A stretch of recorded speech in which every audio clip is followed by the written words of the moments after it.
dia a todos os ouvintes. Uma excelente semana, espero que seja muito produtiva para todos nós. Sem dúvida, e também já integrando a bancada, ele que é diretor executivo do Santos e Região Convention Visitors Bureau e empresário Alexandre Nunes. Bom dia, Alexandre. Bom dia, Zé, bom dia, Maxwell, bom dia aos nossos ouvintes da 98, uma ótima semana para todos nós. Alexandre que veio bem acompanhado hoje, tá? Com a sua assessora aí, não é? Não é verdade?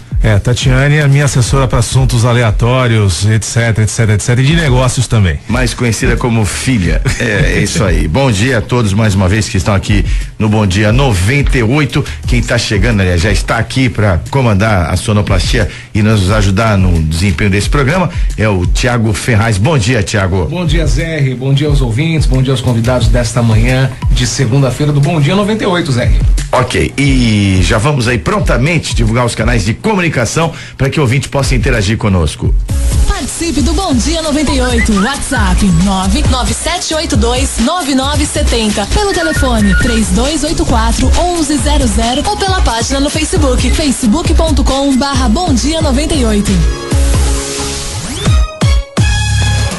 Muito bem, uma voz doce aí também, convidando você a participar conosco, 6h46, nós estamos ao vivo aqui no Bom Dia 98, que agora destaca as principais manchetes da edição de hoje, segunda-feira, dia 18 de julho de 2016.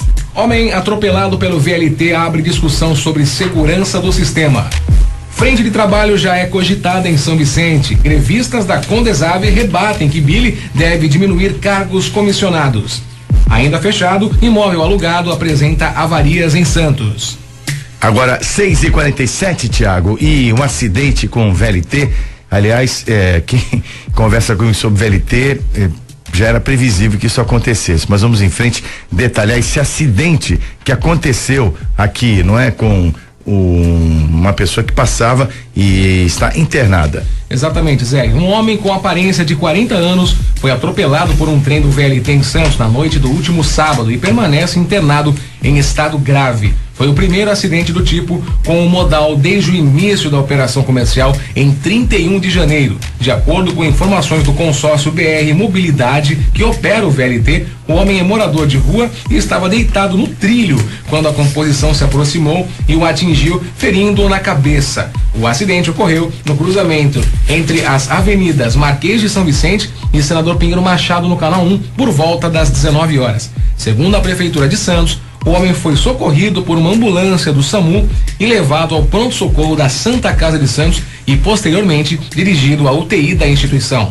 Bem, senhores, eu penso que, claro, um acidente lamentável, infelizmente a pessoa não morreu, mas é o auge, o cúmulo da imprudência, né? Eu entendo que não se pode julgar se um transporte é seguro ou não, desde que existe uma atitude nesse sentido, né? Evidentemente esse homem não estigmatizando ou diminuindo a importância do acidente de maneira nenhuma, por ser uma pessoa despossuída, por ser um morador de rua, mas de qualquer maneira, o que eu penso, né? Quem já teve contato com VLT, lugares que tem VLT, realmente é um transporte extremamente silencioso, não é? E que é suscetível pela falta de hábito da população, né? Ainda mais aqui na região, pelo menos em Santos, que as pessoas têm um ar relaxado no bom sentido, né? Tem um comportamento tranquilo em relação ao dia a dia, né? Já houve precedente aí quando se mudou a rotatória do Canal 7, várias pessoas simplesmente não perceberam devido à mudança da rotina e caíram dentro do canal, não é? E tem a questão da sinalização, mas realmente esse acidente, claro, chama atenção para a questão da segurança pela passagem, pela travessia das áreas de VLT, mas não pode servir de parâmetro, no meu entendimento, para julgar a segurança do sistema, Maxwell. Zé, eu tenho uma percepção bastante clara e muito transparente em relação a esse ponto, principalmente porque é tentar justificar o óbvio, né? Haja vista que aquele local é um local no qual irá trafegar os trens do VLT e isso não é, consequentemente, uma infraestrutura de pequeno porte, né? É uma infraestrutura na qual dá visibilidade para não só os pedestres, mas também a todos os motoristas que conseguem, de uma forma bastante nítida, perceber o local no qual esses trens transportam. Eu tinha dito isso há um tempo atrás, de que situações como essas viriam a ocorrer, né? Naturalmente, até principalmente em virtude da educação da população em se utilizar um novo meio de locomoção. E eu falo isso porque nós já percebemos, até em virtude das obras do VLT, a falta de educação dos próprios motoristas em cruzar necessariamente ali as obras que estão sendo feitas do VLT. Nós já percebemos isso dentro do dia a dia.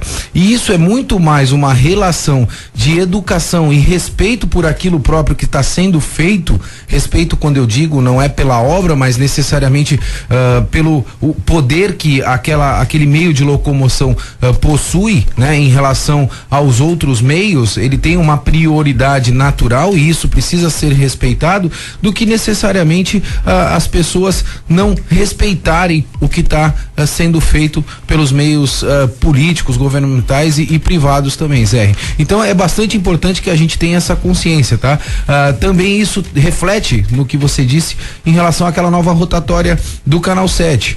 É uma falta de percepção dos próprios condutores em relação a algo novo que foi executado, né? Eu me pergunto muitas vezes o porquê isso não acontece também corriqueiramente em São Paulo, não é verdade, Alexandre Zé? Porque cada vez que nós vamos em São Paulo existe uma obra nova, uma condição nova, uma localidade nova, e você não vê uma frequência muito grande desses acidentes na cidade de São Paulo também. Então nós precisamos perceber que a cidade está passando por uma transformação e é muito importante os condutores, os pedestres e assim sucessivamente se atentarem para isso. Haja vista que é uma reivindicação da própria população que nós tenhamos novos meios, não só de locomoção, mas também de trânsito, Zé. Olha, Zé e Max, a situação é bem interessante, porque nesse caso, aquele cruzamento do Canal 1 com onde ocorreu o fato, né? É um local que à noite, ainda por estar no trecho ainda não tão utilizado, né? Ali ainda estamos em fase de testes operacionais, porque o VLT ainda não está com o seu circuito completo, né? Então ali talvez, até pela condição, morador de rua, talvez o fato de achar que poderia ficar ali acomodado para passar a noite, possa ter gerado essa confusão na cabeça do indivíduo. Por outro lado, eu vou concordar aqui na plenitude com o Max, que é uma questão de educação e de acostumar com um novo momento, né? A cidade vem sim passando por uma transformação, a região vem passando por transformações, né? Não são só obras aqui em Santos, você vê na Praia Grande, né? A nova entrada da Praia Grande, o novo modal lá para que você possa acessar o litoral sul, você tem os viadutos na Imigrantes, também no final da Imigrantes, que também geram um novo comportamento, né, para o condutor do veículo. Agora, é fato que prestar atenção, é fato que estar atento a essas mudanças, e é óbvio, com a orientação, você vai conseguir suprimir aí uma série de dificuldades. Da questão do VLT, eu creio que o que muitas pessoas até questionam, mas não teria que ter a sinalização, né, auditiva, luminosa, como havia com as composições de trem? De fato, o modal do VLT, isso já na Europa, consagrado, enfim, a gente consegue observar isso com mais nitidez. Ele é um modal que já incorpora a vida cotidiana das cidades, né? Não haveria nem a necessidade de ser segregado como nós temos aqui. A nossa via aqui é segregada, né, das demais situações de trânsito. No entanto, eu acho que nesse primeiro momento, né, até para que haja um processo de aculturamento com esse novo sistema de transporte, pudesse ser pensado aí num reforço da sinalização auditiva e visual para que essa atenção pudesse ser maior. Espero mesmo, se você me permitir, espero que a gente não venha a murar todo o VLT, porque me parece que isso talvez seja uma das medidas que possam ser adotadas, e não acho que esta seja uma das melhores medidas para esse tipo de situação. Haja vista os problemas que o fato de murar todo o VLT pode trazer no critério também segurança, Zé. E eu creio que o reflexo, isso tem que ser pensado até da própria indisciplina do pedestre em atravessar as ruas. Você vê as pessoas que não respeitam a faixa de segurança, você vê pessoas andando com carrinhos de bebê na rua na contramão porque a calçada trepida. São pequenas transgressões que podem custar caro, não é? Então, essa questão do VLT, da educação, não sei se deveria partir do poder público, evidentemente que é algo a ser questionado e pensado as campanhas educacionais, mas por uma coisa tão banal, mas a gente vê que é necessário que você ensine o beabá mesmo, que as pessoas não percam a vida, não percam e não firam a sua integridade, possam até perder a vida, como foi o caso. Só esse caso foi um caso extremo, não é? A pessoa estava deitada no trilho, né? E aí talvez pela situação que nós colocamos ali naquele, como ainda está em testes operacionais, você não tem a linha sendo usada com uma frequência bastante acentuada, e fatalmente por conta da cultura, né, de você ter aquele espaço para se abrigar durante o período noturno, pode ter suscitado, né, para esse indivíduo o pensamento, bom, não vai acontecer, o trem não está mais funcionando, já para mais de 19 horas, então já acabaram, né, as operações, quando na verdade não, né? É importante que a população fique ciente, e nós mesmos motoristas fiquemos cientes, que daqui para frente a carga de circulação do VLT vai ser cada vez maior, porque o sistema tem que entrar em operação, porque isso vai facilitar muito a vida de toda a população. É o modal ideal para a cidade de Santos? O que vocês pensam? Haveria uma outra alternativa? Há alguns anos atrás foi veiculada na TV até um empresário local aqui, ele falava sobre o monotrilho, temos o BRT. Vocês entendem que esse modal é realmente a solução para complementar e melhorar a questão do transporte metropolitano? No meu ponto de vista, eu acho que é um dos melhores modais para poder atender e suprir toda a demanda que nós temos, principalmente se houver a expansão, né, Zé? Eu acho que é de suma importância a expansão do VLT em outras linhas, principalmente nas linhas que venham a cortar a cidade. O que eu quero dizer com isso? Em vias como Ana Costa, Conselheiro Nébias, dentre outros, a fim de facilitar o modal para a utilização da população do modo geral. Eu vim debatendo isso há algum tempo atrás, principalmente com algumas pessoas do meio político e privado também, e nós percebemos que hoje essa linha do VLT ela vem atender bastante, principalmente as pessoas que residem hoje ali pelo lado de São Vicente e Praia Grande, a fim de locomover essas pessoas para a cidade de Santos. Mas nós precisamos também ter linhas dentro das cidades de Santos que venham atender os moradores de Santos, para que nós possamos nos locomover principalmente para o centro da cidade, praias e algumas localidades dos bairros também, Zé.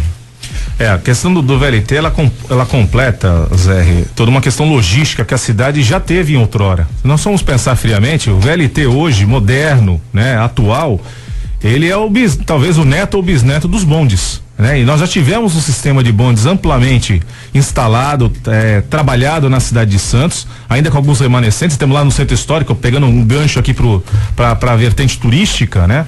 Nós temos lá no centro histórico ainda o Museu Vivo dos Bondes circulando pelo nosso centro, mas que mostra que é voltar a estar na vanguarda, né, do transporte coletivo, porque nós já tivemos isso desde 1871, quando o sistema de bondes foram implantados na cidade de Santos. Durante 100 anos, os bondes circularam, e nós perdemos isso, né, quando na Europa, né, principalmente, esse sistema ele vem sendo aperfeiçoado. Nos Estados Unidos, por exemplo, você pega a cidade de São Francisco, ela é cortada por bondes até hoje, né, num sistema extremamente integrado e inteligente.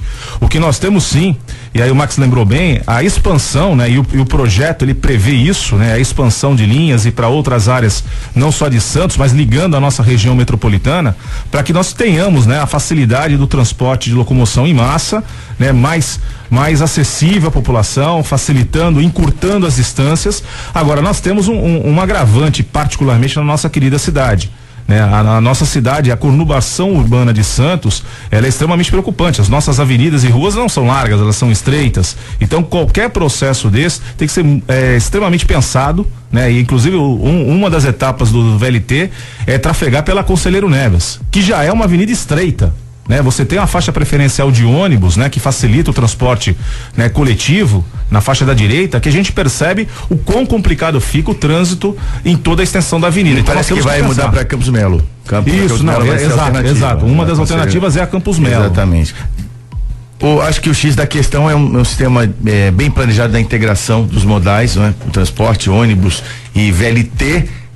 Se isso não for bem executado, com certeza a solução ela perderá o seu impacto e o seu poder para resolver a questão do transporte público e até incentivar o uso do transporte público aqui na cidade? Bom, nós temos dois fatores que precisam ser observados, né, Zé? Uma coisa é o transporte público, outra questão é a logística do transporte. Por que eu digo isso? Porque necessariamente as pessoas que se utilizam de veículos hoje, principalmente na cidade de Santos, para se locomover no seu dia a dia em relação ao trabalho, lazer, entre outros afins, necessariamente eu tenho um entendimento, Alexandre Zerri, que essas pessoas não vão se utilizar ainda do VLT. Então nós não teremos ainda um ganho logístico dentro desse processo.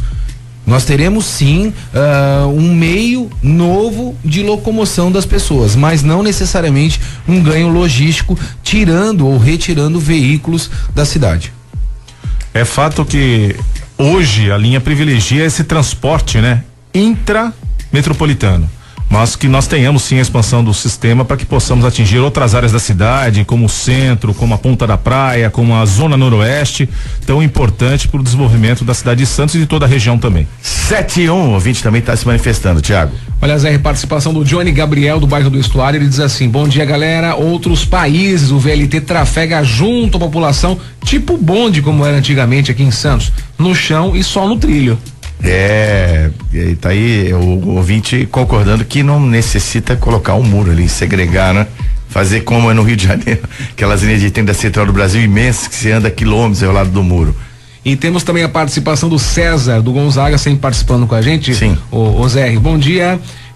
O VLT não sai dos trilhos e foi para cima do pedestre. Foi ato inseguro por parte da pessoa, opinião do nosso ouvinte, né? Eu concordo também com o César, o Johnny também participou com a gente, muito obrigado pelas participações. E Tiago, o ouvinte também pode entrar em contato conosco para ajudar a fazer o nosso programa, o Bom Dia 98, por favor, mais uma vez os canais de comunicação. Olha, nosso WhatsApp é o 997829970, o telefone é o 3284-1100 ou também através da página do Facebook, facebook.com/Bom Dia 98. Muito obrigado, aí 7:02, hora de conferir a situação das balsas e estradas.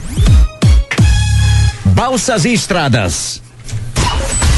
Bom, Zé, informações chegando, travessia Santos Guarujá, 7 balsas em operação no momento. O tempo de espera é de 15 minutos, ambos os sentidos. A travessia Guarujá Bertioga tem uma balsa em operação e o tempo de aguardo é de 30 minutos. Travessia São Sebastião Ilhabela, 3 balsas em operação e o tempo de espera é de 30 minutos. No sistema Anchieta Imigrantes, a operação implantada é a 5x5 e o tráfego é normal. Obrigado, Tiago, e nós prosseguimos com o nosso Bom Dia 98, mas é hora de eu dar um recado pra você bacana sobre a Black Joe Choperia. A Black Joe Choperia é uma excelente opção pra você curtir a sua balada, por que não é? Ali tem todo um complexo pra você se divertir e o início da sua noite, da sua noitada é na Black Joe Choperia, aberta de terça a domingo a partir das 18 horas, com cardápio totalmente renovado, com diversos tipos de cervejas, drinks, sanduíches, porções, sobremesas, tem uma carta de vinhos interessante para você. Você pode ir num primeiro encontro lá na Black Joe, você pode ir com os amigos, pode reservar para uma festa, uma confraternização, e tem uma opção que você não sabe também, né? Se quiser fazer um almoço empresarial, fazer uma reunião de negócios, você pode reservar para almoço com antecedência na Black Joe Choperia, que tem os melhores grupos aí da cidade, com música ao vivo de quinta a domingo. Black Joe Choperia, minha dica para você, General Francisco Glicério 206 no Gonzaga, e o telefone é o 3228-7570, 3228-7570, Black Joe Choperia. 7-4.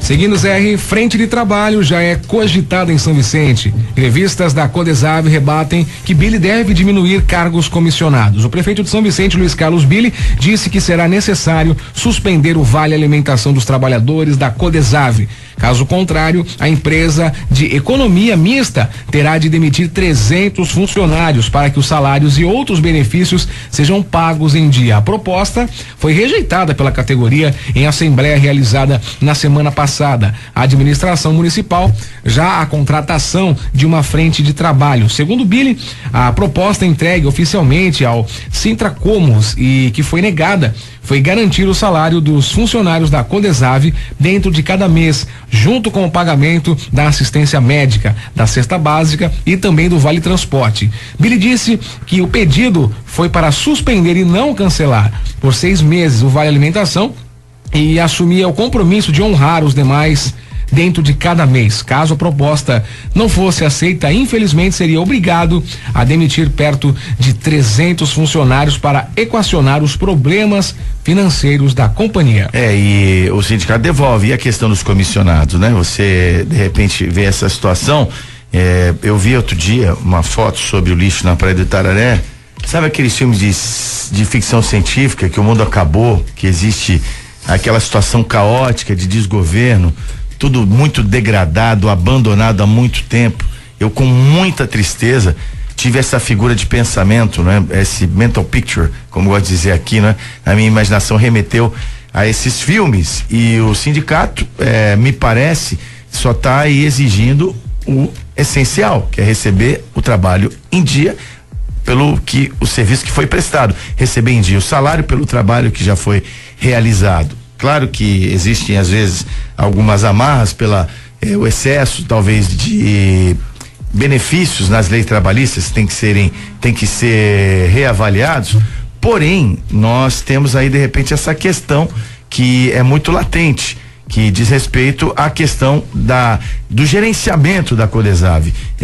Se chegou a um ponto sem nó, e a população, ela realmente está pagando caro por isso.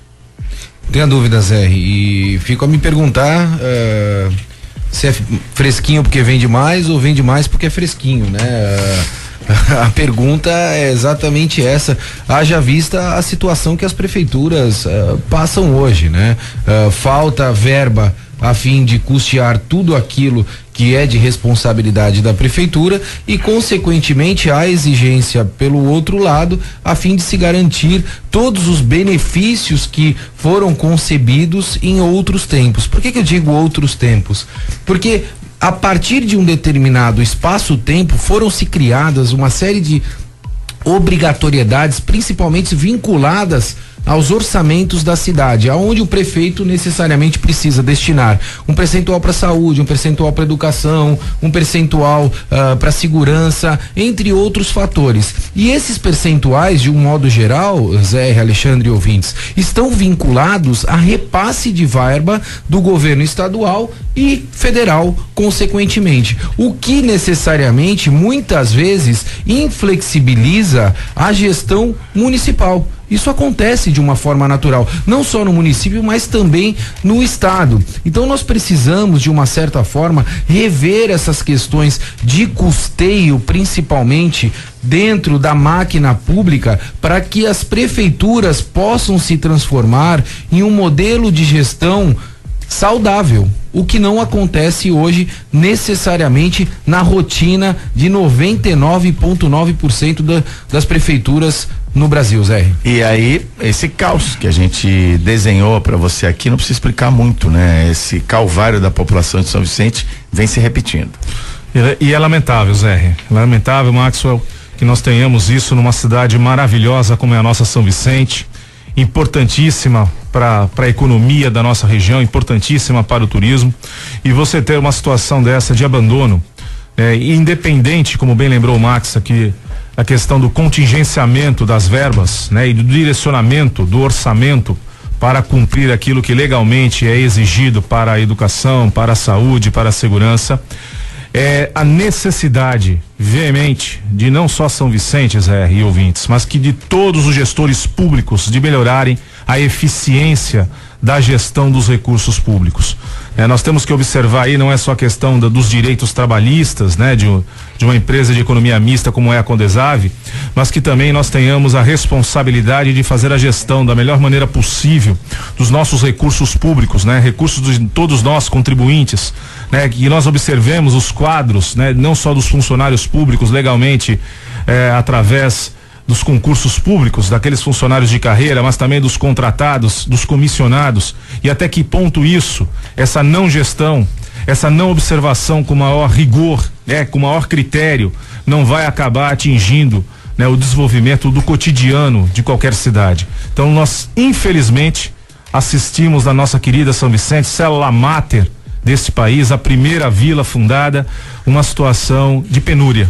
É o que nós lamentamos, e eu lamento muito, Zé, que pelo cenário que você pintou no início da nossa discussão dessa matéria, isso aqui não seja Hollywood, né? Nós não estamos falando de um set de filmagem, nós estamos falando da vida real, né? Ou como parafraseando o nosso querido escritor e teatrólogo, a vida como ela é, né? Infelizmente, a gente assiste em São Vicente esse quadro triste de ver dia após dia a cidade sendo descuidada e sem muitas perspectivas, né? Nós temos aí um pleito eleitoral que se aproxima, né? Dentro de mais 60, 70 dias aí, todos os vicentinos irão às urnas e quiçá possam ser iluminados para escolher gestores que possam de fato transformar a cidade de São Vicente, que vejam, mas a cidade de São Vicente estando ruim, as outras estando melhores, isso é bom? Não, não é.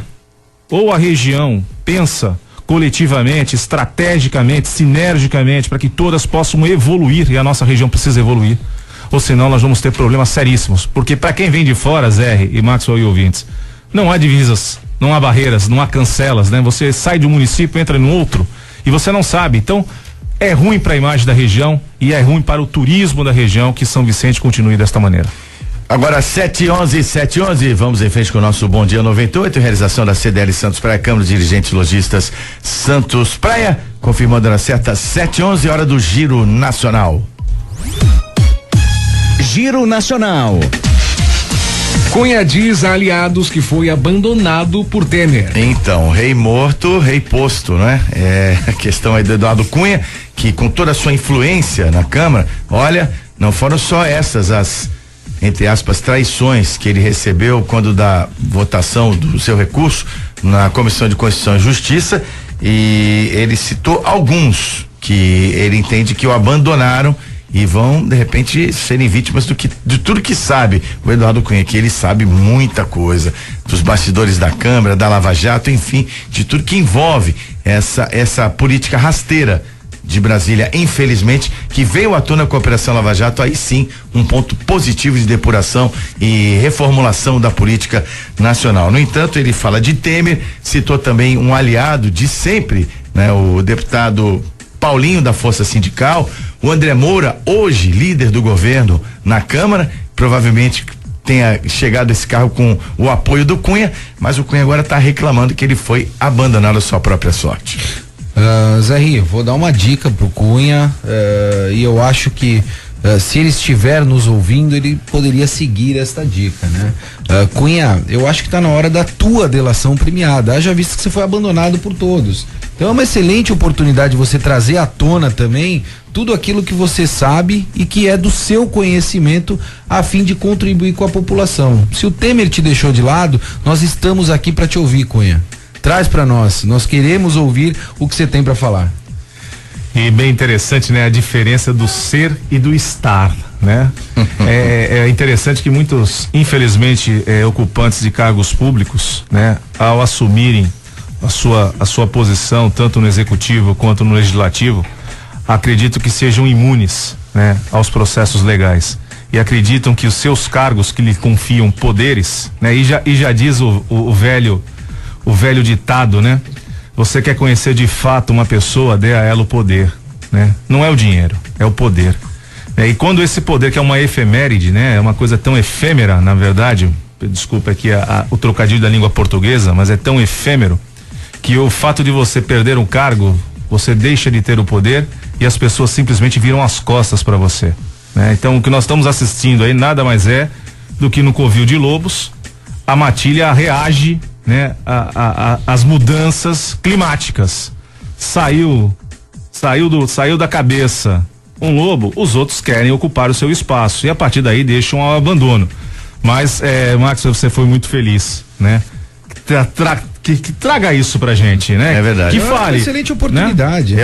Eu acho que não vai ter muita alternativa. E até porque ele não fica fora de moda, né, Zé? Então, na moda da eleição premiada, traz pra nós, venha participar e, consequentemente, dá e uma contribuição para a população no modo geral, na qual ele não conseguiu contribuir ainda, apesar de eu acreditar que uma das grandes contribuições, ou a única contribuição do Cunha, foi ter dado aceitabilidade ao processo de impeachment da antiga presidente. Nós vamos dar um passo adiante, mas ainda retornar esse tema do Cunha 714, que está, segundo tópico, está relacionado ao que nós estamos debatendo aqui. Por favor, Thiago. Delações na Lava Jato já reduzem penas, né, de condenados em 326 anos. Então, Cunha, vale a pena, Cunha. O Brasil quer saber o que você tem para dizer. Agora, o que chama a atenção, né, nesse abandono do navio, né, do Eduardo Cunha, ele fez como comandante, ele ficou lá, né?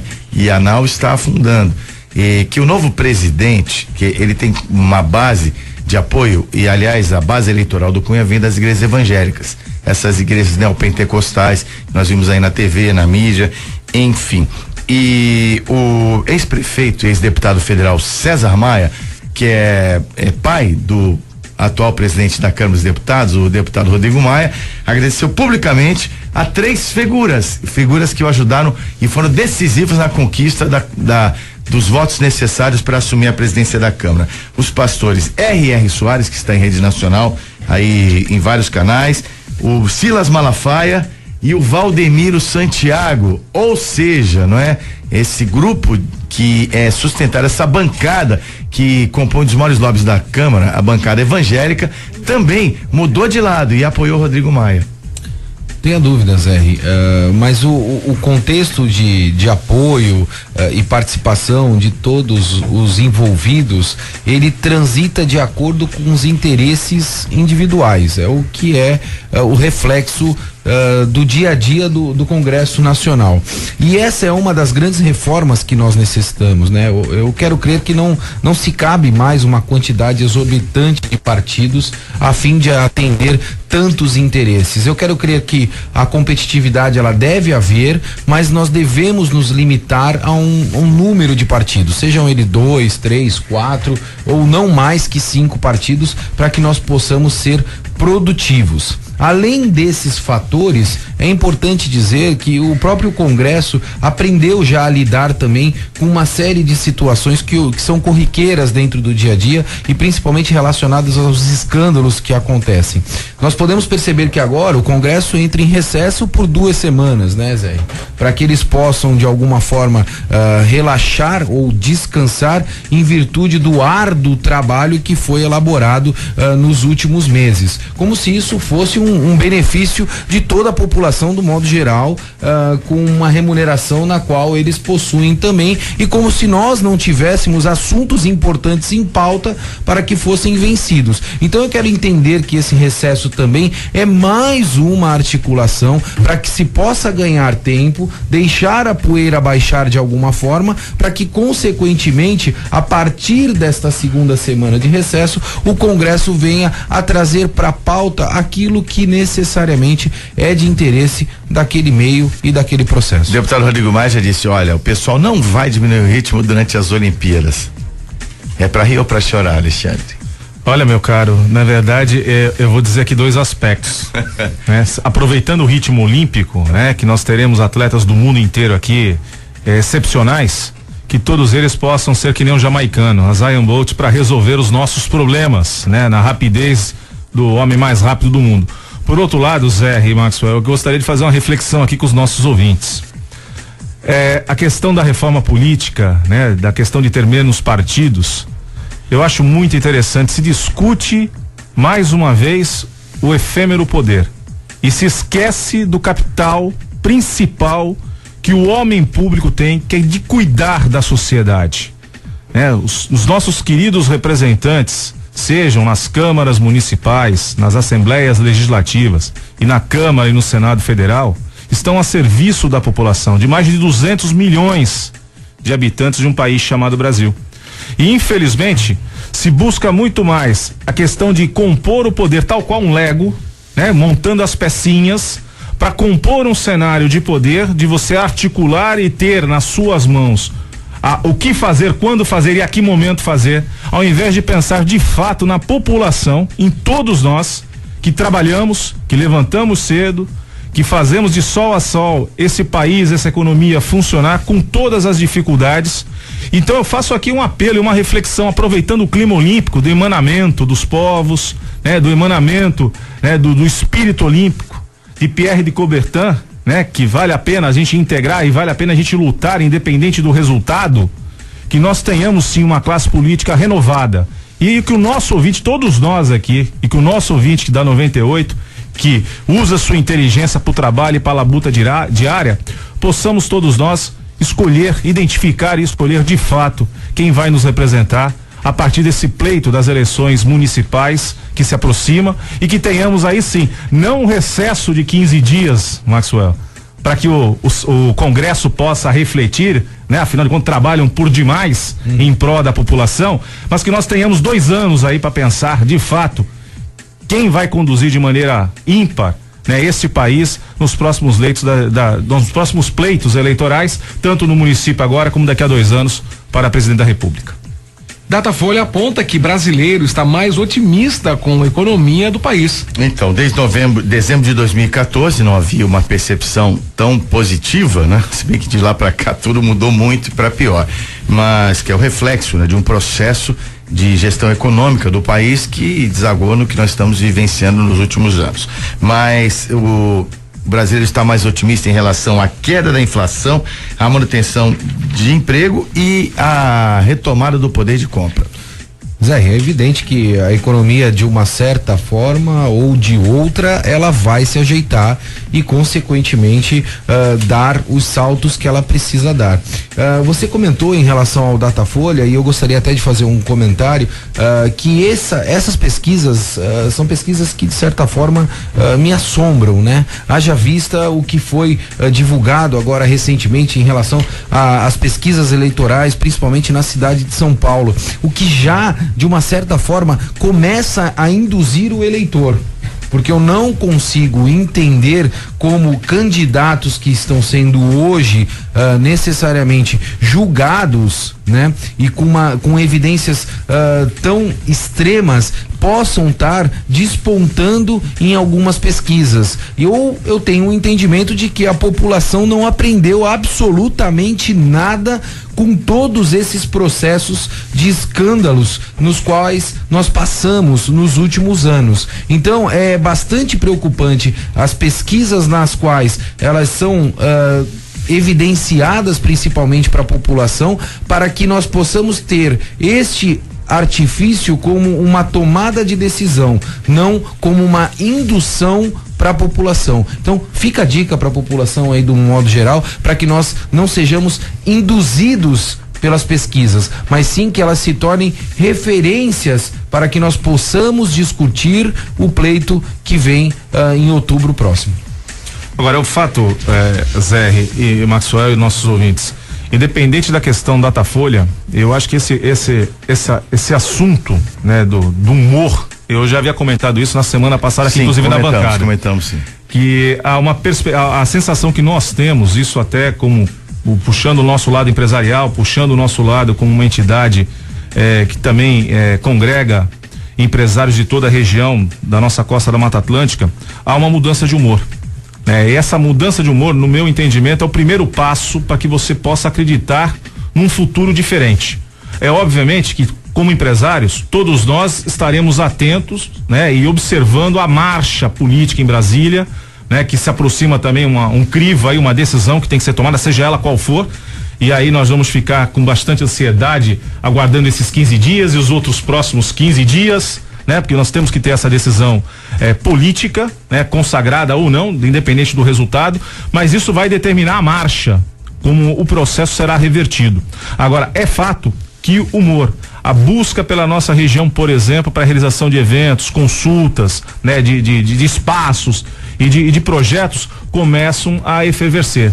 Eu vou usar aqui uma figura de linguagem que todo ouvinte conhece, é quando você coloca a panela no fogo, né? Com a água lá para ferver, para fazer o seu café, o seu chá.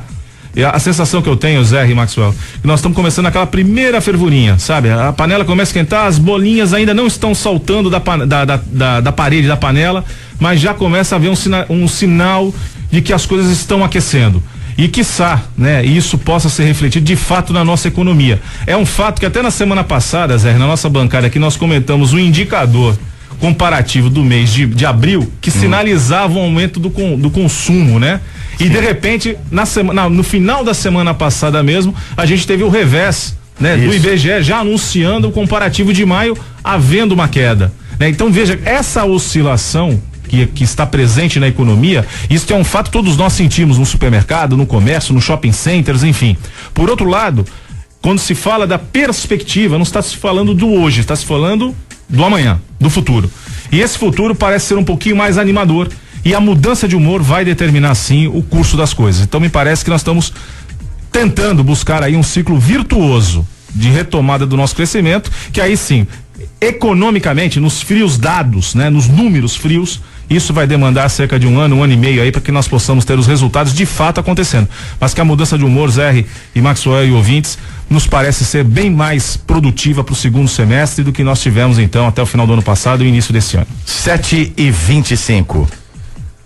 Decisão de Lewandowski pode elevar gastos da farmácia popular. Então, o presidente aí do Supremo, o nosso ministro Ricardo Lewandowski, ele manteve a decisão para incluir os portadores de necessidades especiais no programa Farmácia Popular, o que oneraria em mais de 2 bilhões a conta desse programa do governo federal. Aí a decisão questionável do Lewandowski, o governo afirma que não há caixa, mas a questão das necessidades especiais sempre tem que estar também, né, na projeção dos governantes para que a gente possa ter a inclusão dessas pessoas e terem as suas necessidades atendidas. Tenha dúvida, Zé, e precisa se haver um respeito maior, principalmente com o orçamento do país, né? Isso nós percebemos de forma bastante clara que esse respeito não existe. Quando eu digo respeito, é respeito em relação ao próprio fluxo de caixa, né? O que nós temos aí de projeção de recebíveis contra aquilo que são responsabilidades que o governo possui para honrar os seus compromissos. Nós não podemos ter este modelo autoritário aonde nós temos aí o Supremo demandando, decidindo em relação ao custeio do governo federal, uma vez que o governo por si próprio não consegue custear as decisões do próprio Supremo Tribunal Federal. Então nós temos de ter um entendimento entre os dois poderes para que aquelas ações que sejam julgadas consequentemente possam ser honradas pelo governo federal, ou que de certa forma nós tenhamos um ajuste nisso tudo, como vem ocorrendo necessariamente na questão da previdência. É algo que nós temos de resolver. Há 30 anos atrás nós tínhamos aí uma base bastante robusta, com uma quantidade significativa de jovens dentro dessa pirâmide da previdência e uma quantidade de idosos infinitamente menor do que a quantidade da população produtiva. Essa base, ela está praticamente invertendo, principalmente em função da expectativa de vida da população. Então o modelo também precisa ser mudado antes que ele morra, antes que ele faleça. E a máquina está demandando muito tempo para resolver um problema como esse e está levando a condição fardada ao fracasso, ao insucesso da própria Previdência. E vejam, às vezes o mais cego é aquele que não quer enxergar, né? Até que ponto, né, as questões públicas são geridas pelos interesses do poder? A questão que você levantou, Max, não é 30, é 40, é 50 anos, era previsível que você tivesse, como nós estamos tendo, uma inversão na nossa pirâmide, né, de faixa etária. Isso é sabido no mundo inteiro que isso acontece. O Brasil, país de jovens, continua sendo um país de jovens, mas cada vez mais a nossa pirâmide deixa de ser uma pirâmide, passa a ser uma coluna, né? Porque os nossos idosos, graças à qualidade de vida que esse país também possui, né, faz com que a longevidade seja premente, né? E você veja as pessoas vivendo mais, tendo condições inclusive de trabalhar, né, para dar a sua contribuição para a sociedade, mas que nós precisamos urgentemente rever os processos que foram concebidos há mais de 70 anos. A gente fala tanto, né, de reformas, né, sejam elas previdenciárias, que essa é a pauta inclusive que que demanda aí recursos de toda a ordem. E é fato, quando um ministro do Supremo determina, né, que você tenha a ampliação ou pelo menos a garantia de atendimento em condições excepcionais a uma parcela importante da população que necessita, né, porque nenhum portador de necessidade especial gostaria de estar nessa situação e demanda uma atenção suplementar, sim, importante, né, mas por outro lado, como garantir a sustentação de um sistema que no mundo inteiro já se mostrou ingerível? Você tem a Europa com problemas seríssimos de gestão da sua previdência, porque foram calcadas no mesmo. O Brasil, na verdade, copiou este modelo, né, de uma previdência pública, né? Já a sociedade norte-americana está calcada já no sistema do individualismo, do myself, né? Eu mesmo, eu resolvo o meu problema, daí as iniciativas privadas, dos planos de saúde e da previdência. O governo deveria dar a opção de você contribuir pela iniciativa privada ou dar sequência à previdência pela linha pública. Eu acho que isso deveria ser opcional, principalmente para os trabalhadores no modo geral, Alexandre. E nós não estamos aqui de forma alguma julgando o mérito em relação principalmente a esses deficientes, o que é de suma importância e deve ser atendido principalmente em relação a uma parcela grande da população. O que nós estamos debatendo aqui é a decisão pautada pela falta de recurso, né? Então muitas vezes é a mesma coisa eu chegar em casa hoje, para o ouvinte entender, e eu estar no especial, no limite do especial do meu banco e tomar uma decisão junto à minha mulher e dizer, olha, nós vamos comprar um carro amanhã. Vamos para Miami, Nós vamos para Miami. Mas não tem dinheiro, não tem capacidade para isso, né? Então precisa gerir melhor o orçamento, abrir mão de algumas situações, como por exemplo, um aumento de praticamente 40% no salário do judiciário, né? Para que se possa custear situações como essa. É só fazer uma reflexão em virtude do orçamento e do fluxo de caixa que o governo federal possui. Parque Olímpico ainda acumula pendências em obras e segurança. As arenas ainda incompletas, algumas delas, e também não está em funcionamento ainda o controle de raio-x, controle de acesso, na iminência dos atos terroristas, né? O cuidado que precisa ser tomado com isso, mas se repete aquela máxima do Brasil, né? Tudo ali, material de construção, os operários trabalhando, mas na hora certa vão dar uma maquiada e vai funcionar tudo direitinho, mas de qualquer maneira preocupa, mas não nada além do que já era esperado.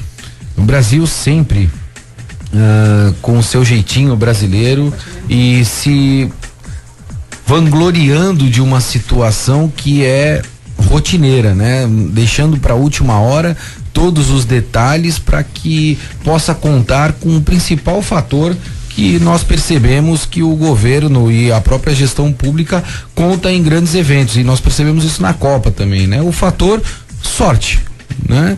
No final, tudo acaba dando certo. Até quando isso vai, Zé? É o que eu me pergunto muitas vezes.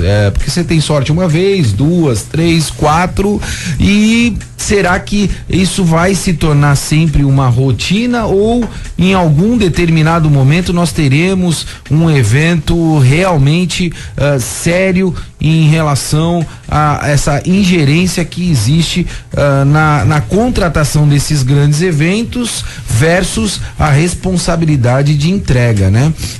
Nós percebemos que na própria Copa do Mundo inúmeras promessas foram feitas, principalmente em relação à mobilidade, nada foi entregue, foi feito ali um tapa-buraco com uma série de ônibus que levava para lá e trazia para cá, prejudicando muitas vezes a vida, a rotina da população, porque foram criados anéis de segurança, então ninguém entrava, ninguém saía e assim sucessivamente. Sim. E eu percebo que isso vai ser um espelho da Copa do Mundo nos Jogos Olímpicos, né? Já anunciaram o primeiro anel de segurança, agora o segundo anel, e mais recentemente, em virtude dos atentados que houveram na França, o Brasil tomou a deliberação agora de criar o terceiro anel de segurança. Então, eu entendo que, mais uma vez, tá tudo pra última hora. Pra última hora, mas Alexandre, eu quero até que você acrescente, porque os Jogos Olímpicos aqui em Santos já efetivamente já começaram, podemos dizer dúvida. Assim, não é? Teremos a cerimônia da tocha olímpica na sexta-feira, no próximo sábado, né? 22. No próximo sábado, 22, E também, do ponto de vista da Olimpíada, claro que tudo isso é preocupante, nós temos os problemas que nós já conhecemos aqui no Brasil, mas eu entendo que não se pode invalidar totalmente a oportunidade de termos os Jogos Olímpicos aqui no Brasil, porque turistas virão, a gente tem que se empenhar em fazer o melhor possível. Eu, por exemplo, vou assistir um dos Jogos das Olimpíadas. Eu acho que é um evento imperdível para quem gosta de esporte, para quem ama de esporte, talvez uma oportunidade única na minha vida. Eu não vou desperdiçar. Entendo quem, por um motivo ou outro, se sinta tolhido, assustado para não ir, não é? Mas, de qualquer maneira, até mudando um pouquinho o viés, pra gente não falar mais do mesmo, não é? Como é que você entende essa oportunidade? De que forma nós precisamos trazer algum legado positivo, que mínimo que seja, para o nosso país? Você sabe, Zé, Maxwell e nossos ouvintes, o que acontece, nós tivemos, o Brasil na última década teve a possibilidade única de sediar os 2 maiores eventos midiáticos e globais, uma Copa do Mundo, e agora nós estamos aí às vésperas de uma Olimpíada. O que muitas vezes para nós aqui no país acaba não sendo positivo é a forma como eles foram construídos. Porque quando você fala aqui da notícia, embora não queremos falar mais do mesmo, mas quando você fala da notícia que às vésperas da Olimpíada você tem ainda problemas de canteiros de obra na cidade olímpica, mostra que o quão despreparado e quão a não observância de um planejamento acaba prejudicando a imagem de um evento extraordinário e fantástico como é a Olimpíada.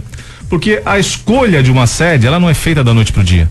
Nós não tivemos 12 meses para preparar uma cidade olímpica, nós tivemos mais de 7 anos para fazer isso, como tivemos com a Copa do Mundo também. Mas tantos desmandos, tantos desvios, tantos interesses, tantos subterfúgios foram utilizados que acaba prejudicando a imagem. Agora vamos falar do lado A, que é o lado mais bonito e importante disso. É o mundo inteiro olhar para o Brasil, né? É o mundo inteiro ter a oportunidade de conhecer um pouquinho mais o nosso país. É fato que nós temos situações de âmbito mundial que acabam deixando a todos num ar temerário, né? As situações que a gente lamentavelmente acabou acompanhando na França, que envolve segurança, envolve terrorismo, e é natural que o Brasil tenha que tomar cuidado, sim. Afinal de contas, aqui eu vou fazer uma comparação para que o nosso ouvinte possa até entender melhor, Zé e Maxwell. Ninguém imaginava que o Canadá fosse palco de um terrível, né, atentado às seleções olímpicas. Isso foi lá em Montreal em 72. O Canadá, Munique, você teve, foi da delegação israelense. Você tem uma situação onde o congraçamento esportivo, o congraçamento entre os povos é muito maior do que propriamente dito o problema que uma facção ali acabou determinando aí a mancha, né, na história olímpica, né? É óbvio que nós temos que tomar esse cuidado muito grande, que o Brasil é um país pacífico, é um país que acolhe a tudo e a todos, e é um fato. Nós temos que estar preocupados com isso. Mas por outro lado, nós estamos diante de uma oportunidade, sim, como você mesmo lembrou, né? O fato de assistir os jogos, de ver os melhores atletas do mundo em movimento. E no nosso caso aqui, Zé, a nossa região, Santos e principalmente Guarujá, a nossa Olimpíada começa agora. A partir da próxima semana, nós já estamos recebendo os comitês olímpicos que vêm fazer seus processos de aclimatação, usando a infraestrutura que a cidade e a região possui. Isso acontece no Guarujá, com a seleção de vôlei de praia da Holanda, né? O Comitê Olímpico de Vôlei de Praia da Holanda no Guarujá. Isso acontece aqui com a seleção italiana de natação, com várias equipes do mundo inteiro de judô, utilizando-se as estruturas das nossas universidades, da nossa expertise nessa modalidade. Afinal de contas, Santos e a região possui medalhistas olímpicos, né? O que mostra, né, a importância que a cidade tem, a intimidade que a região possui com os esportes. Então isso é fantástico, nós temos que aproveitar isso positivamente, de mostrar, né, a esses atletas que virão, as suas delegações, toda a estrutura, e mais do que contar com a sorte, Maxwell, eu acho que todo governante brasileiro conta com uma coisa que é inata do brasileiro, que é a arte do bem receber, que é a hospitalidade. Então, se alguma coisa ficou para trás na Copa do Mundo, foi suplementada pela hospitalidade extraordinária que todo estrangeiro saiu daqui encantado, né? Com a forma como o brasileiro recebe. E nós somos assim. Eu não tenho dúvida que o carioca e todos nós que passaremos a contar com a nossa Olimpíada, né? Com a passagem da tocha no próximo sábado, por Praia Grande, São Vicente, Santos e Guarujá, mas também com a chegada das delegações olímpicas para esse processo pré-Olimpíada, né? Porque diferente do que aconteceu na Copa do Mundo, as seleções não ficam espalhadas pelo Brasil, né? Elas estão concentradas na cidade olímpica do Rio de Janeiro, porque esse é o princípio, né? Esse é o propósito olímpico, o congraçamento entre as nações e os povos, né? E o fato que nós vamos ter, sim, é nesse período pré-olímpico, esses comitês buscam localidades, buscam locais que possam lhe dar uma condição, né, uma prévia do que eles vão encontrar em termos de clima, em termos até de infraestrutura. E a nossa região, eu acho que a gente tem que ser um motivo de muito orgulho. O nosso ouvinte 98 deve ficar muito orgulhoso de termos uma cidade como Santos, como Guarujá e toda a região com capacidade de receber comitês, com capacidade de receber atletas do mundo inteiro que vêm compartilhar também a sua sabedoria, o seu conhecimento com os nossos jovens, com os nossos alunos das universidades, com os nossos programas sociais, mostrando que através do esporte você pode transformar a vida das pessoas. 7h40, encerramos por aqui o Giro Nacional. Tem um recado da APO, planos odontológicos empresariais, referência e benefício para seus funcionários, com mais de 200 dentistas credenciados na região, cobertura em todo o território nacional, caso você necessite, não é? Bom, a APO é certificada pelo ISO 9001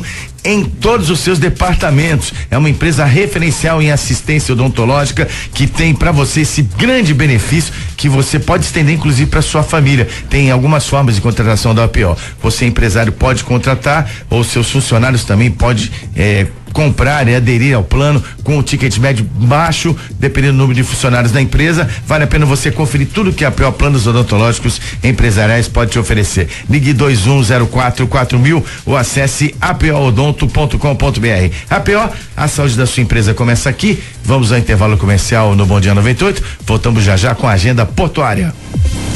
Você está ouvindo Bom Dia 98. Oferecimento Plano Santa Casa Saúde. Faça já o seu. 3226-6200. Realização CDL Santos Praia.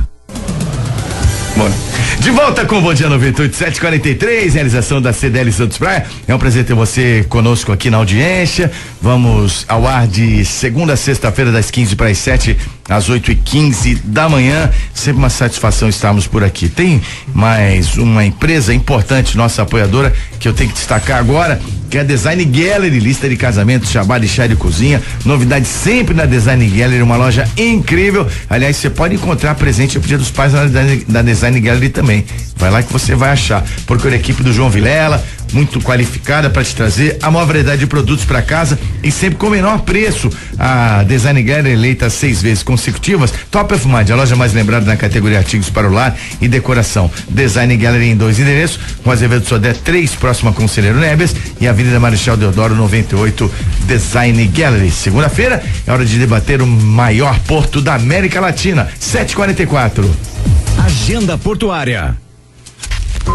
Agenda portuária no ar a partir de agora. Vamos falar do Portolog. Isso, como forma de melhorar o acesso portuário terrestre, a Secretaria Especial dos Portos desenvolveu o sistema Portolog, cadeia logística portuária inteligente.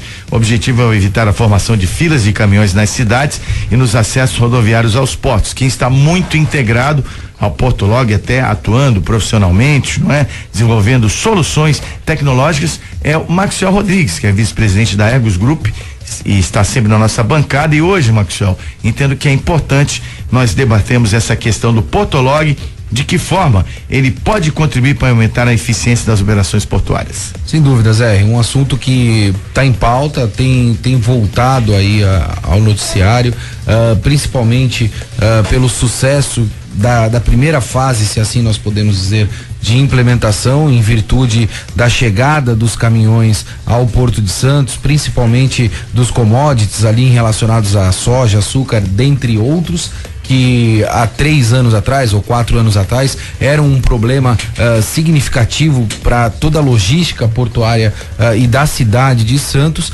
E essa aplicação feita principalmente pela Secretaria de Portos vem ao encontro desta realidade a fim de solucionar todos os critérios logísticos dentro do porto e contribuir principalmente para que os caminhões tenham principalmente uma janela de acesso aos portos brasileiros, a fim de melhorar a produtividade e a logística em relação também Porto Cidades, Zé. Agora, ô Maxwell, daqui a pouquinho vou também passar para o Alexandre ponderar sobre essa questão que impacta a vida da cidade, evidentemente, principalmente aqui em Santos, mas esse acesso de caminhões, como é que ele vai funcionar em termos de aprimoramento do agendamento? Hoje nós temos o agendamento, mas o Portolog, que tem primeiro porto a receber, né, esse sistema como o Porto de Vitória, administrado pela Codesa, né, ele vai influenciar positivamente. De que maneira a chegada do caminhoneiro, como é que vai ser esse processo?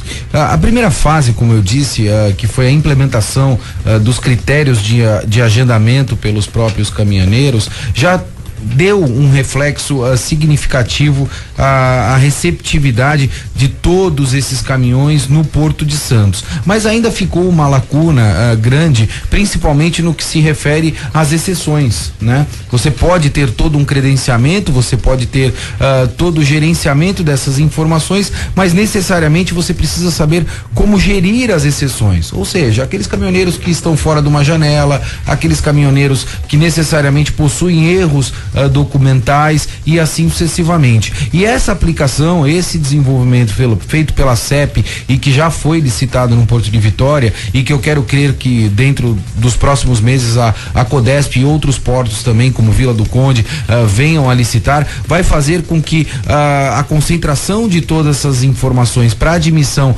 dentro de um novo gate de acesso nos portos possa ser muito mais eficiente. Haja vista hoje, Zé, para que a gente tenha uma ideia, o percentual de exceção nos portos em relação às informações e ao agendamento gira algo em torno aí de 40% a 45%. Então, ou seja, resolvemos metade da situação na qual nós poderíamos resolver com a implementação de um agendamento, e a partir de agora a tendência fruto da implementação desse processo do Portolog visa a contribuir muito mais atendendo essa segunda grande fatia aí de exceções que possam vir ser geridas pelo Portolog.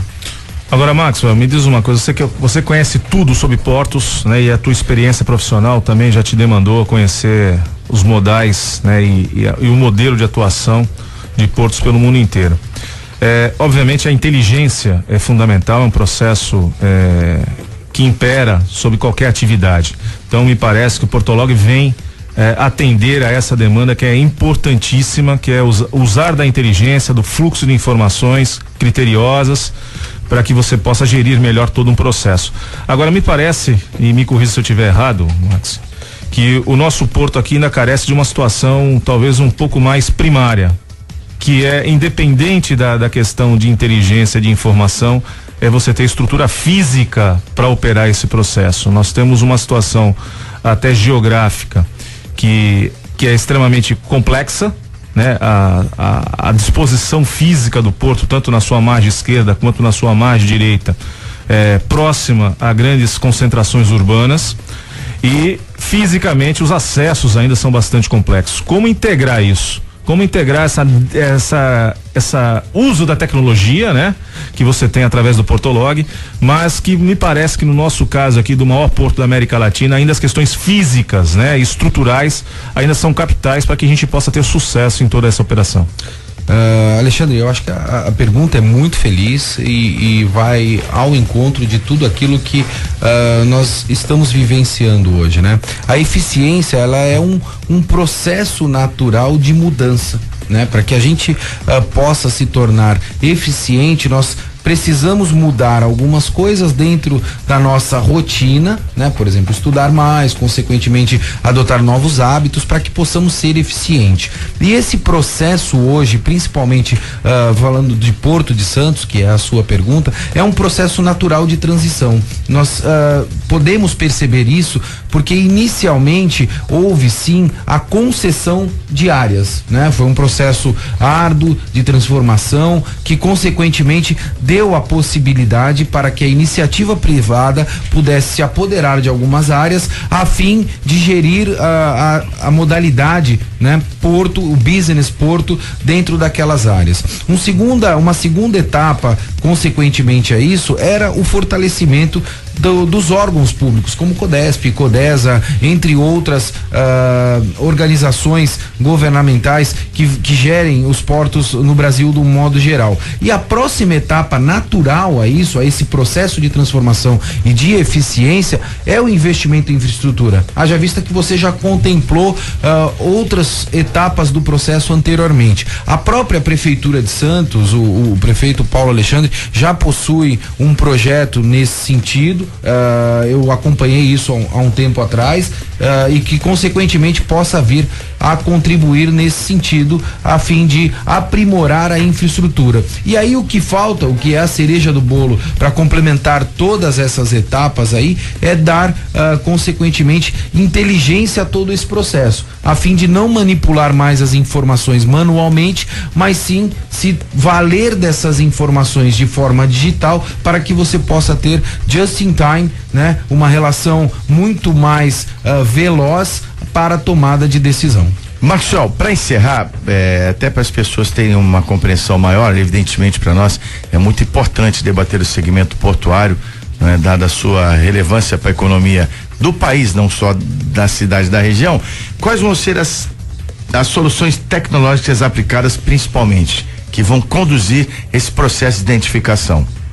Nós temos aí inicialmente a integração vou falar em relação ao projeto de Vitória, que é um projeto que está em andamento, né, Zé?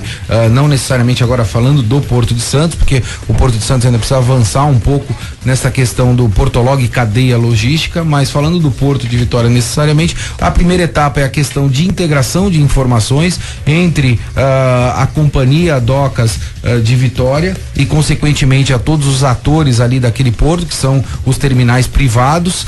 Feito isso, a construção de um novo gate de admissão em relação às duas margens, e as principais tecnologias a serem utilizadas dentro desse processo é a tecnologia de RFID, é o que nós utilizamos no nosso carro, chamamos aí de sem parar, a fim de controlar o processo de admissão, OCR para leitura e reconhecimento de todos os containers e também os caminhões dentro do porto, todo um sistema de CFTV e um sistema significativo de segurança dentro do porto, envolvendo aí não só a pesagem, raio-x, entre outras tecnologias também, Zé. Ok, obrigado ao Maxwell Rodrigues, aqui também nosso consultor portuário, não é?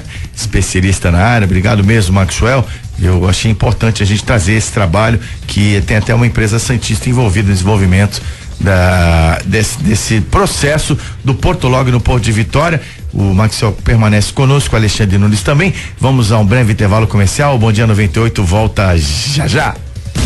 Você está ouvindo Bom Dia 98. Oferecimento Plano Santa Casa Saúde. Faça já o seu. 3226-6200. Realização CDL Santos Praia. E você também, se quiser prestigiar o nosso programa, ser nosso parceiro comercial, você pode entrar em contato com a CDL Santos Praia, 3289-9495, 3289-9495, para você ter acesso ao nosso departamento comercial do Bom Dia 98. Vamos valorizar os nossos parceiros que estão conosco. Aqui um grande abraço ao Fernando Rangel e a todo o time da Churrascaria Tertúlia, rodízio de carnes nobres, adega climatizada, buffet de saladas e frios, muita qualidade para você acima de tudo, competência no atendimento, excelência nos serviços prestados e realmente uma experiência gastronômica excelente. É o que você vai encontrar na Churrascaria Tertúlia, que é uma das referências, aliás, até por ocasião dos Jogos Olímpicos, né? Todas as delegações, autoridades que estão por aí, atletas, todos passaram pela Churrascaria Tertúlia ou vão passar muitas vezes. A Tertúlia é inesquecível, principalmente quem vem de fora do país volta sempre.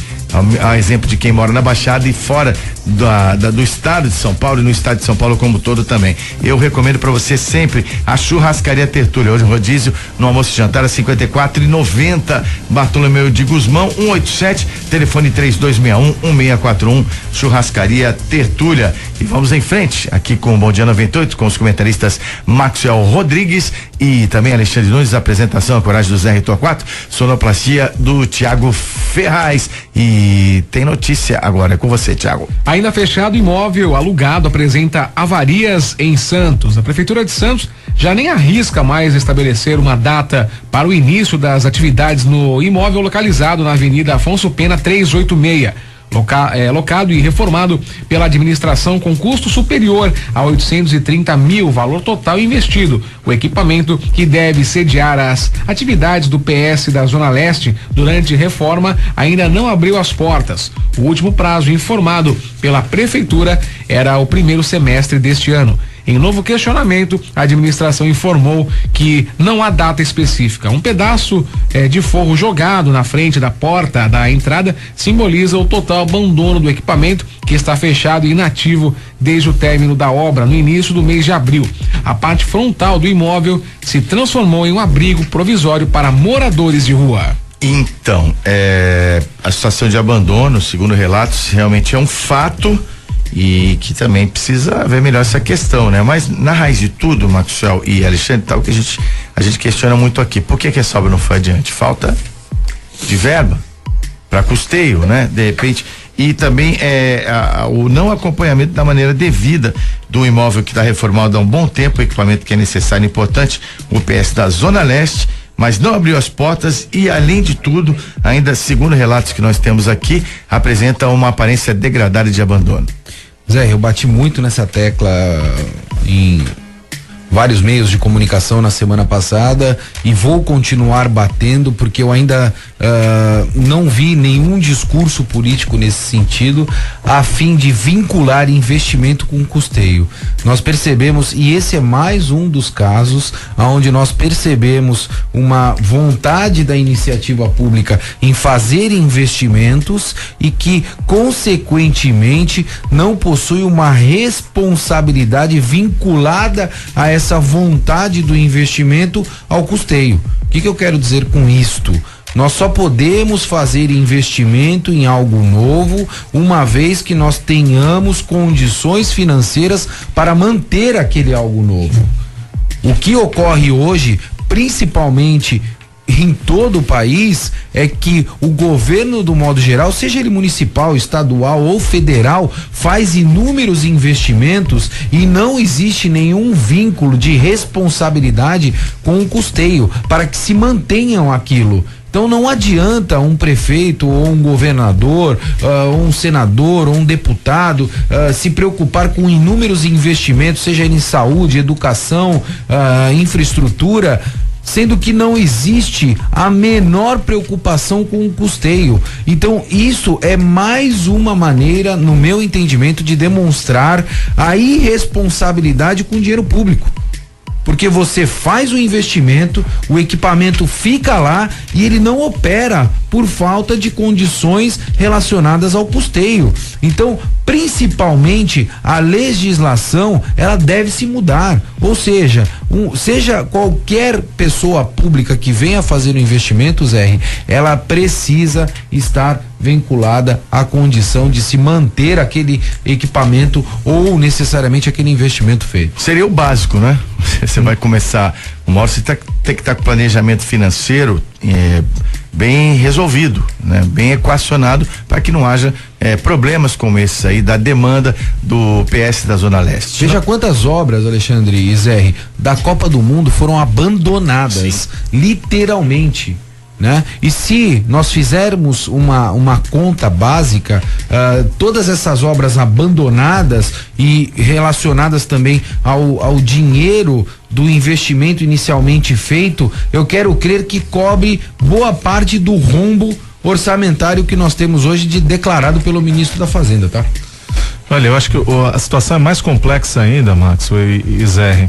Quando você vê uma situação como essa que está levantada, né? Você faz a reforma no equipamento, você investe no equipamento, um equipamento que é alocado, então você tem um custo, você tem um desembolso mensal para o pagamento do aluguel, que seguramente não custa qualquer meia dúzia de R$1.000, né? Até pela localização do imóvel, numa avenida importante da cidade, isso demanda esse desembolso de um certo capital importante para o Tesouro Municipal.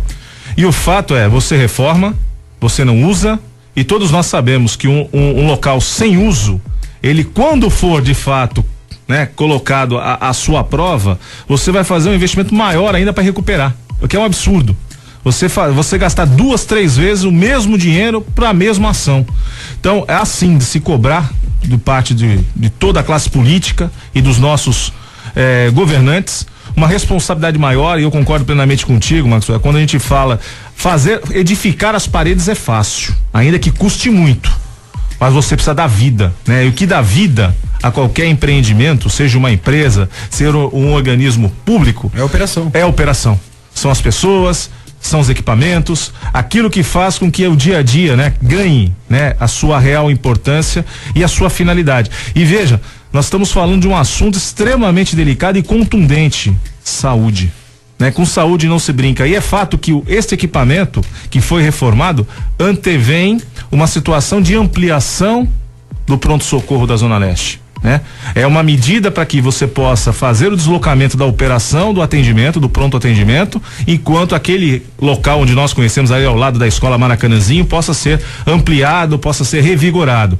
Mas o fato é que nós estamos deixando o dinheiro público escoar entre os dedos, escoar como a areia da praia entre as mãos, e quando você precisar colocar aquele equipamento de volta para funcionar, você vai gastar um outro montante muito maior para recuperar aquilo que já foi reformado, né? O que é um absurdo. Então precisamos sim estar atentos e vigilantes a como o recurso público é utilizado, e que nós tenhamos sim a capacidade não só de edificar paredes, mas de ter condições de fazer funcionar.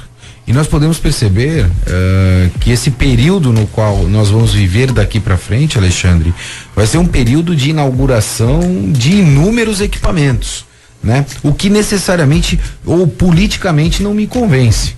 O que me convenceria era ouvir, principalmente no discurso dessas inaugurações, haja vista que nós vamos ter um processo eleitoral agora, né? Do processo corta-fita ali para inaugurar, que principalmente todas essas pessoas que viessem a inaugurar esses equipamentos assumissem compromisso dentro da operação, do custeio ao longo de 3 ou 5 anos. Isso me convenceria politicamente e demonstraria principalmente o respeito que essas pessoas públicas têm em relação à população e ao dinheiro da população no modo geral. 8 e 5. Vamos falar agora de atenção domiciliar, o home care, algo cada vez mais difundido no mundo inteiro, não é? Que consiste no atendimento domiciliar ao paciente de diversas complexidades através da assistência ou internação.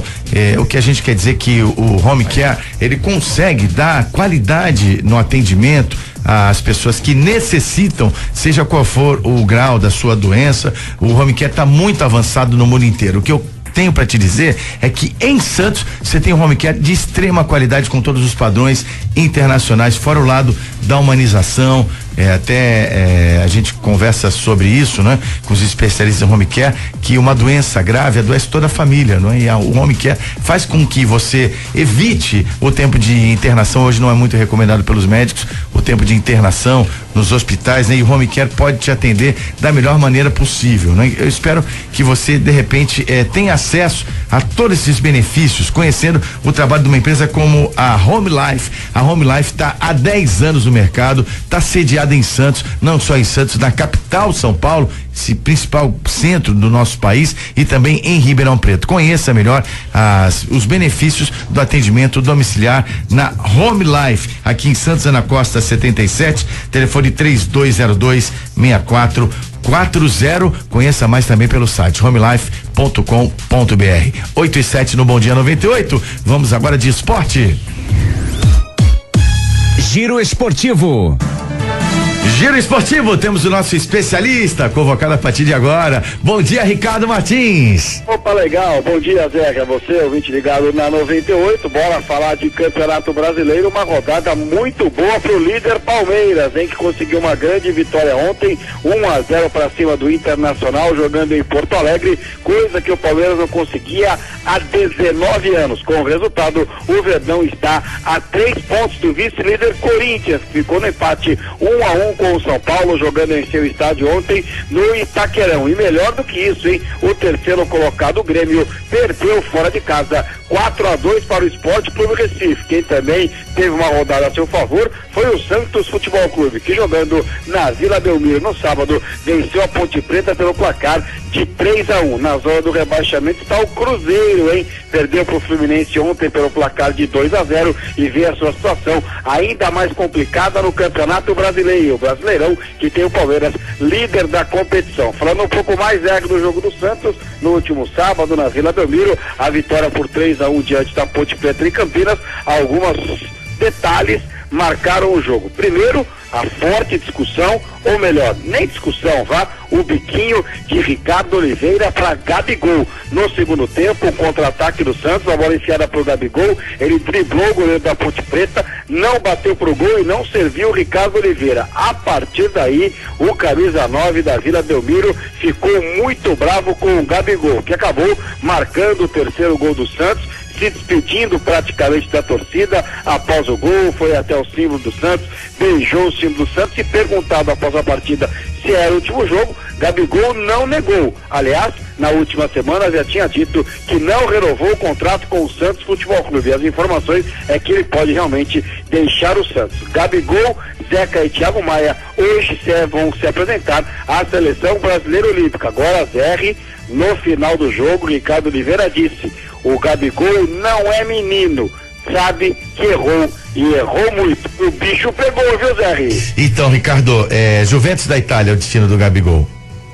Juventus da Itália, só que você... Reparou que eu estou perguntando, né? Estou afirmando. Você está afirmando? Você é o repórter, né? Você que... eu acho que ele vai para a Juve porque eu andei pesquisando na imprensa italiana lá, no Gazzetta dello Sport. Não, hein? Pois é, né, cara? Mas o que você acha? Então, tem essa possibilidade grande, Zé, mas no sábado eu conversava com o dirigente do Santos, que me disse o seguinte: a gente esteve na Vila Belmiro sábado, representantes do Manchester United e também representantes do Barcelona, para olhar vários jogadores do Santos. Devem ter saído extremamente impressionados com o Thiago Maia, que joga muita bola, com o Gustavo Henrique, que fez uma grande partida, com o Lucas Lima, que joga muito. Gabigol fez o gol, mas não jogou aquele futebol que a gente sabe jogar. Pode ser a Juventus, mas não fique você surpreso se essa semana o Santos receber ou o Manchester United for direto para tentar levar o Gabigol, viu, Zé? Agora, Ricardo, eu queria destacar a grande vitória do Palmeiras, que quebrou um tabu muito longo, e o Palmeiras está contra-atacando com muita rapidez, muita eficiência, né? O Roger Guedes, o Gabriel Jesus em grande forma e o time todo rendendo muito bem, né? O Palmeiras, tô sentindo muita consistência no Palmeiras. Faz um grande campeonato, ganha fora de casa, você teve uma vitória espetacular ontem, a gente já falou, né? E você confirma aí, depois de 19 anos venceu no sul do país com o gol do Eric, e o Palmeiras poderia no primeiro tempo ter feito, né? O segundo, o terceiro gol. O Palmeiras é líder e não há o que dizer. O Palmeiras faz uma campanha espetacular. Além da vitória ontem, o mais legal no Beira-Rio foi o Cuca, que foi muito bom jogador, foi tentar dominar a bola de sapato, bumbum na grama, viu, Zé? E o clássico, você acha que o São Paulo surpreendeu depois de uma eliminação sofrida até, com erros de arbitragem, que abalou muito o time ficou muito nervoso. Ontem se comportou bem lá no Itaquerão, né?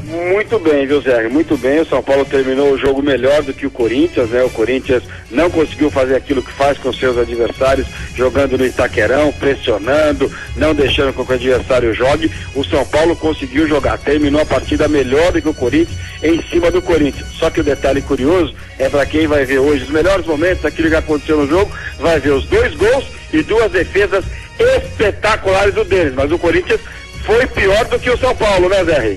É isso aí, Maxwell, como bom São Paulino. Bom dia, Maxwell, tudo bem? Bom dia, São Paulo aí agora reagindo e indo em sentido G4, tô certo? Quem? São Paulo, rumo a Tóquio, de novo. G4? Aonde é o G4?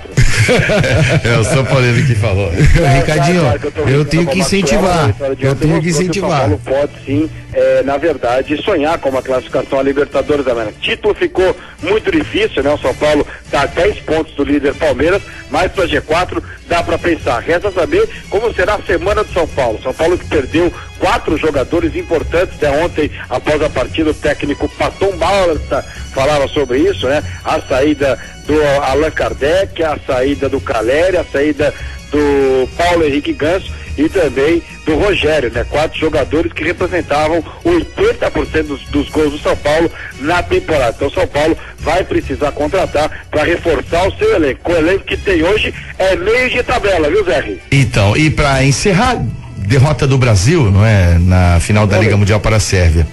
No vôlei, foi.